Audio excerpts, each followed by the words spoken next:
Hey guys, Gun Goober here. Today we're going to be installing a new safety feature inside of my Sig MPX. This is an additional piece that you can purchase that you can put inside the upper of your MPX that allows it to interface with certain triggers that have safeties to make sure that your MPX doesn't fire out of battery. So there are certain triggers that have devices on them that will only allow the hammer to fall if the bolt and carrier are in the completely closed position, and that is this little guy on this trigger here. This piece here provides the exact same function as the tail of your AR-15 bolt carrier.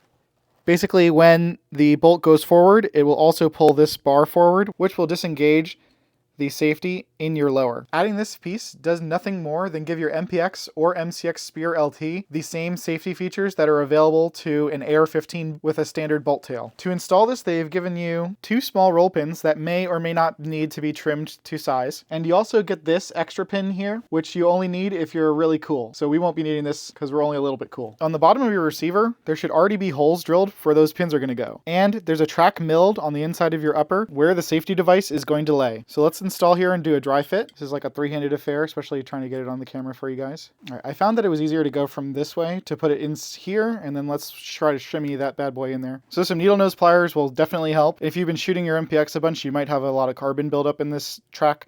So you're going to want to try to clean that out as much as possible before you try to get this in there. So I've got it in position here, and now we just need to drive those roll pins in. I found that this plastic tip tool is a good way to get in there and clean out all the crap that's built up in the MPX over the years I've been firing this. All right, I'm going to wipe this down and we're going to lube it up. This should help it get in there and help it move back and forth while it's in use. All right, so let's see if I can get it in there this time on the camera. So we're going to go in here and get that in there. And then we're going to line it up once they're back here. Move it back and forth a little bit to get that track worn in. Get the lube distributed evenly in there. All right, so once that's in there, now we have to put our roll pins in. So I'm going to use a roll pin starter to get it started. And then we're going to switch to a 5/64 punch. I've now dropped this like 6 times, so I'm going to just make sure that we're still lined up. I'm going to leave that in the other one just to keep it aligned. All right, now we're going to try with the roll pin starter again. All right, there we go. And I'm holding it down. We're just going to use that to get it started. And then we're going to take our 5/64 punch and finish it off very gently.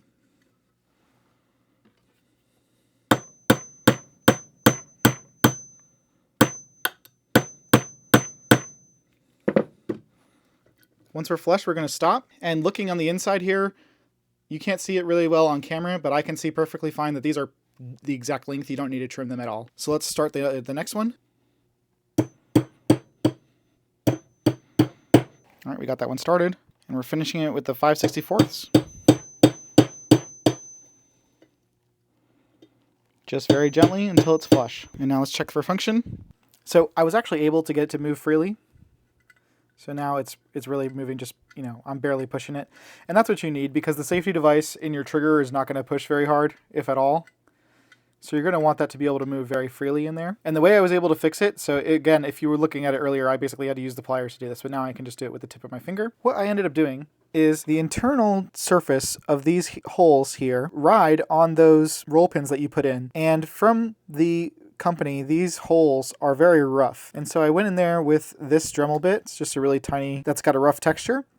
I went in on the inside of these holes and just barely touched them and removed a small layer. I think there's some burrs and stuff in there from the laser cutting, it looks like is the manufacturing technique they used for this. And so getting rid of those is what fixed it. I ended up polishing everything on the entire surface of this to about 400 grit, and then it still didn't work. So I then tried the trick with the Dremel, #gunsmith, and now it works perfectly. So that's how you add that additional safety feature to your MPX. If you have any questions, let me know in the comments. Thanks for watching.